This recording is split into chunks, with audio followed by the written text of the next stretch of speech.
If you're thinking about starting a speed cubing YouTube channel, this video will walk you through the entire process, from coming up with ideas, to editing, to avoiding some of the mistakes that hold new creators back. Number 1. Ideas and planning.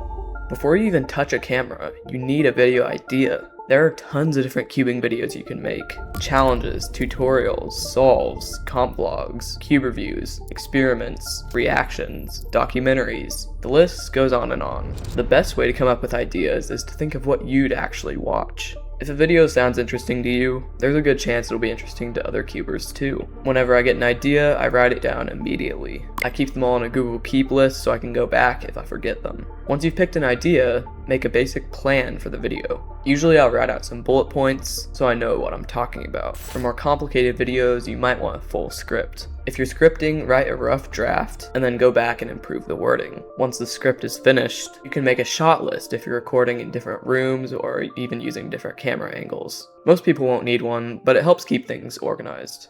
Number 2, recording. Do not overcomplicate recording. You can just use a phone. If you have a nice camera, even better, but a phone is more than enough to just get started. If you don't have a tripod, you can use some cubes to lean it against. If you get tired of that, a tripod is really a cheap investment. If you're filming solves, just record for 10 minutes. If nothing interesting happens, you can go back and delete it and then repeat. For audio, get close to the phone's microphone. Good audio matters way more than people think. If you want better sound quality, invest in a microphone. For around $30, the Movo UM700 is a great desktop option. If you want something that connects to your phone, I've heard good things about the Hollyland Lark M2.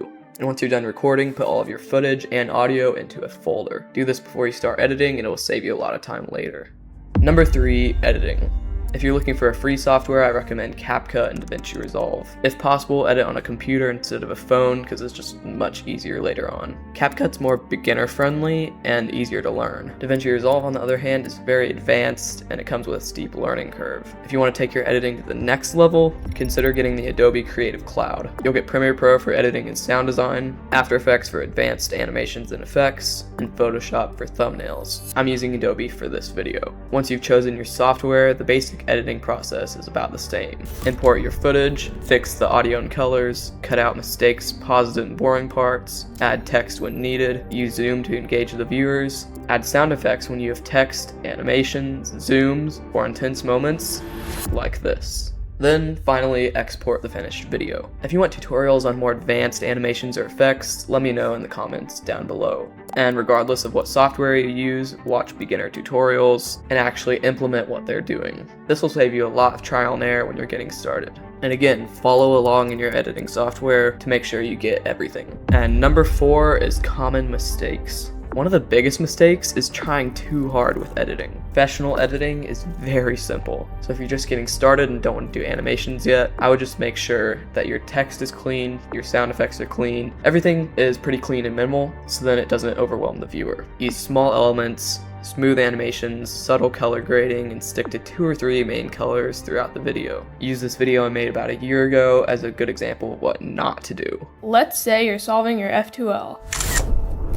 And yeah, you get the very worst case. What do? So another one is that a lot of creators like to talk in a monotone voice the whole time, or they talk way too fast. Try sounding natural and keeping your energy up without rushing it. And most importantly, don't quit when your first 50 videos fail, because they probably will. Almost every successful creator has dozens of videos that nobody watched. And finally, one more thing is just don't assume every video is a masterpiece, because it's not. Look for ways to improve every single video, and that's what's going to get you results in the long run. Now, some quick tips I'll fire at you. Upload consistently, study creators you enjoy watching, focus on making every video slightly better than the last, and good content beats fancy gear almost every time. If you've made it this far, I can tell you're really passionate about this. So as long as you keep posting and improving your content, I know you'll make it. Use this system for every cubing video you make, and you'll improve way faster. Thanks for watching, see you in the next video.